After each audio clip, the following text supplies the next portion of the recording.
はい、皆さんこんにちは、モノルです。見ていただいたハイライトはですね、こちらのブルックウィングマン FGC-VX コンバーターにですね、こちらの G7 Pro を接続して PlayStation 5で遊んでいたっていうね、そういうハイライトになっています。いろんなゲームでね、より高機能なコントローラーが手頃に入手できてね、使えるっていうところがね、すごくこのコンバーターの大きなメリットかなっていうふうに思います。今回のニュースはですね、そんなコンバーターでゲームサーの製品ですね、こちら6台が新しくですね、対応確認が取れたということでですね、この6つのコントローラーを再度検証してきましたので、そちらをね、ちょっと見ていただきたいと思います。こちらのブルックウィングマン FGC-VX コンバーターについてもっと詳しく知りたいっていう方はね、前回の動画をカードリンクでね、右上の方に貼っておきますので、そちらをチェックしてみてください。それぞれのコントローラー解説するとですね、こちらゲームサーの G7 SE ですね。ものすごいこちらも人気があって、このね、G7 SE が人気があったからこそですね、この G7 Pro っていうのがね、非常に爆発的な人気を誇っているっていう、そんなね、元祖大人気コントローラーになってます。で、こちら、ゲームサーのスーパーノバですね。で、このスーパーノバと同じ系列のね、ノバシリーズということで、最新作がこちらノバ2ライトっていうコントローラーです。こちらなんとね、3000円台で入手できたりする、かなり安いコントローラーになってるんですが、すごくそれでもね、出来が良くてですね、安いコントローラーが欲しいという方にはね、特に Apex Legends でプレイする方なんかにもね、すごくおすすめしているコントローラーになっています。その他にですね、PS 配置のコントローラーということで人気があるタランチュラプロやテゲナリアライトですね。テゲナリアライトも相当お安いコントローラーになっているんですが、これら6台ですね。こちらについてね、対応確認が取れました。ただね、この G7 Pro に関してはですね、個体によって有線無線それぞれね、動作したりしなかったりといった事象があるっていうね、そんな可能性があります。今のところ、最新ロットではね、有線接続のみ可能っていう状況になっていてですね、この点ね、ちょっと動作しなかった G7 Pro を送って、ブルック社で確認検証していただく予定になっています。何かね、進展がありましたら、ピン止めコメントで報告したいと思います。はい、それでこちらがですね、新しく、遅延の検証をね、ゲームサー製品について行った結果のグラフになってます。このね、背景の色がグレーのものが直接 PlayStation 5に接続した時のコントローラーの遅延で、黒色がデュアルセンスエッジ、これ基準としているコントローラーの遅延ですね。ストリートファイター6で 1P 側にデュアルセンスエッジ、2P 側に検証対象のコントローラーを接続して弱パンチを打ってですね、で、何フレーム差があったかっていうのを100回やってですね、それの平均で遅延を、算出しているっていう、そんなグラフになってます。青色のものがね、前回検証した遅延になっていてですね、紫色のものがね、今回新しく追加した遅延検証結果になってます。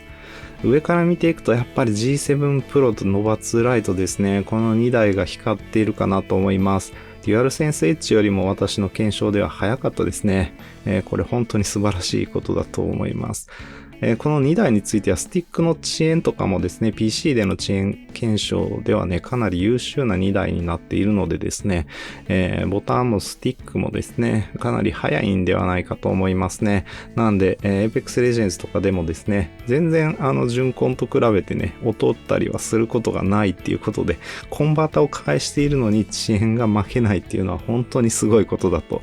思います。その他のコントローラーね、テゲナリアライトとかタランチュラプロとかもね、全く遜色ないレベルの遅延かなっていうふうに思います。さすがにそれ以外ですね、G7SE もいいかなって思うんですが、Nova 2 Lite のね、無線接続とか、スーパーノバーですね、この辺になってくるとちょっと世代が古めのコントローラーになってくるので遅延厳しいかなっていう感覚はありました。なんでね、コンバッタ返して新しくコントローラー追加してね、Apex Legends で遊びたいみたいな方にはね、一押しは G7 Pro ですね。PC で使ってもこちらのコントローラー、現状私の中では Apex Legends で使うね、サードパーティー戦コントローラーの中では1位だと思っていますので、こちらがね、一番おすすめかなって思います。ちょっとね、お値段、トータルでね、コンバーターと両方買ったらそこそこ2万円超えてきたりとかっていうところがあるので、それは厳しいっていう方はノバ2ライトですね。まずここからお試しいただくのがね、間違いないかなと思いますね。こちらであれば、トータルで1万5千円ぐらいですかね。1万4千円とかでしたっけ。そうですね。なんでなんとかね、純コンを買うのにほんのちょっとだけ出せば揃えることができるっていうところで、こちらすごく、もうね、コントローラー壊れて買い替えたいけどどうしようみたいな方にもね、いい選択肢になるかなと思います。コンバーターを介して、コントローラーを接続してもね、ちゃんと遊べるのかっていうところかなり気になる方いらっしゃるかなと思いますので、この G7 Pro と Nova 2 Lite ですね、特に Apex Legends におすすめのこの2機種についてですね、より詳細なね、ゲームプレイっていうのをちょっと見ていただきたいと思います。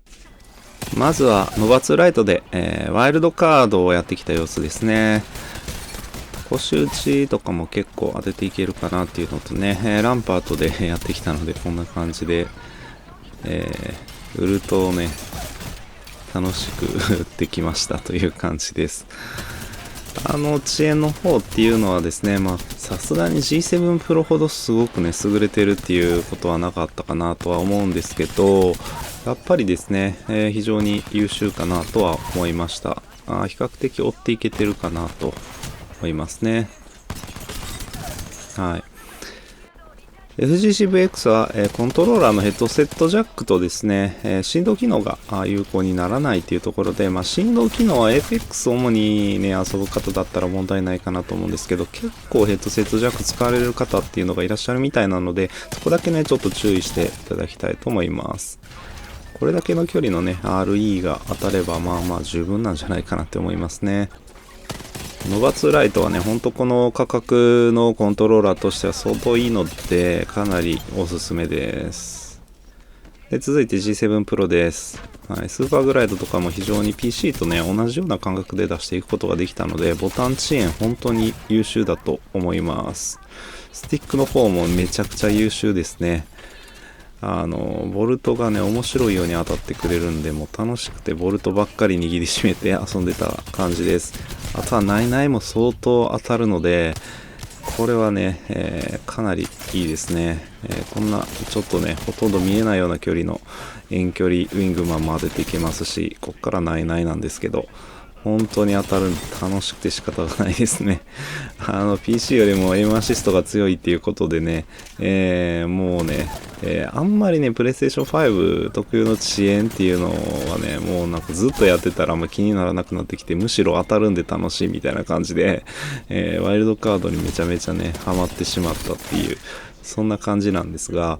やっぱりもちろんね、遅延面での快適さっていうのは PC に勝つことっていうのはできないかなとは思うんですけど、なんか上手くなったような気がするみたいな感じでね、楽しんでました。はい、腰打ちもね、遠距離も近距離もめちゃくちゃ強いです。これはさすがにね、純コンと比べてね、弱いっていうことはまずないんじゃないかなっていうふうに思うような感じでしたね。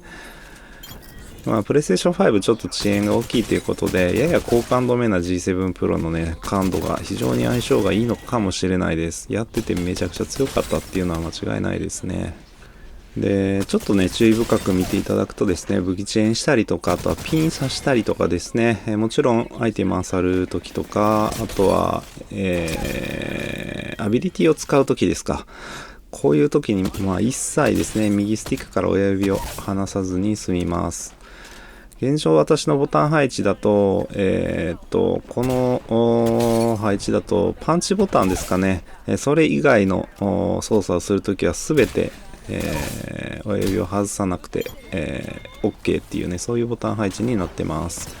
まあ、プレステ5のね、ワイルドカードが楽しくて、ここ1週間ぐらいずっとこれでね、遊んでたんですけど、結局ですね、それでもダブ班は1回も取れずに終わりました。これは私のね、スキルの問題ももちろんあるんですけど、かなり敵強いなって思います。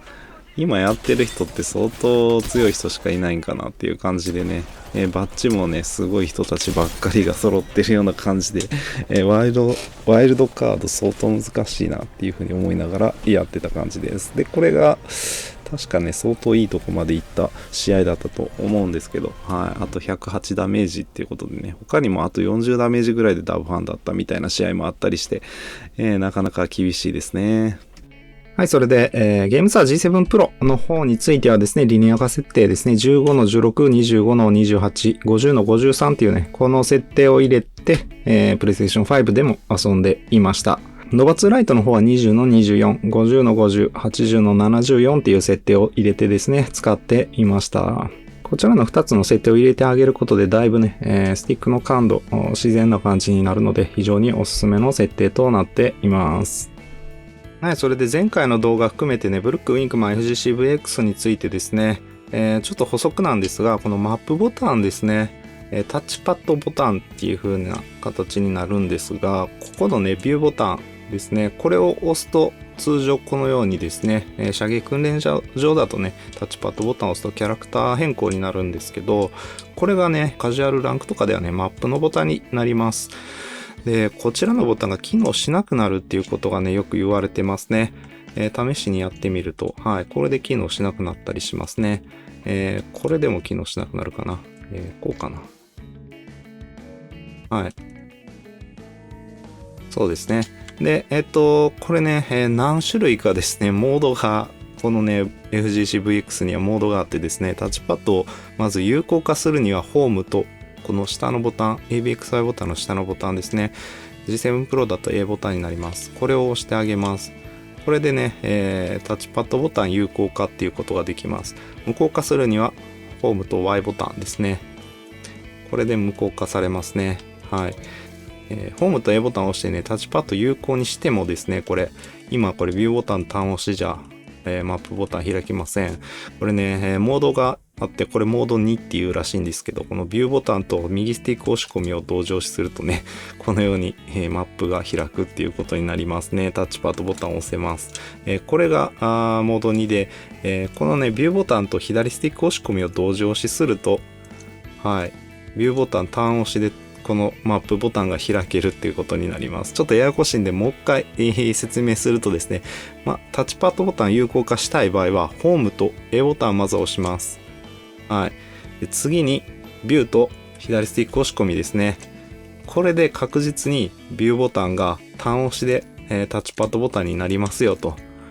これでね、Apex でマップが開けるようになります。なので、これね、ブリッツ2で特にね、使われてる方、非常にね、困られた方が多くいらっしゃって申し訳なかったんですが、これね、把握しきれなかったところがあってですね、このビューボタン単押しで、マップ開くにはこのような手順が必要ですので、ぜひね、もし、タッチパッドボタンが機能しないよっていう風に困った方はね、お試しいただけたらと思います。はい、以上ですね。ブルックのウィングマン FGCVX コンバーターがゲームサーのね、各種コントローラーに対応できていましたということをね、お伝えする動画でした。私も実際に PlayStation 5版の Apex をかなりやり込んでみてですね、この G7 Pro とコンバーターの組み合わせとかね、相当おすすめですね。純コンと比べてもね、このショルダーに2個追加ボタンがあって、背面にボタンが追加されてて、トリガーストップまでマイクロスイッチボタンに変わって、これだけしかストロークがしないね。トリガーストップがついているっていうこの G7 Pro ですね。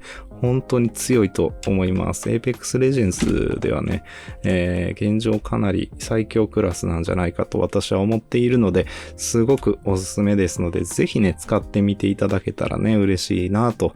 思います。概要欄の方にすぐにね、購入できるリンクの方と、おすすめのコントローラーのリンクっていうのも貼っておきますので、ぜひね、そちらからチェックしてみてください。はい、以上、モノルでした。今回もご視聴ありがとうございました。また次回の動画でお会いしましょう。バイバイ。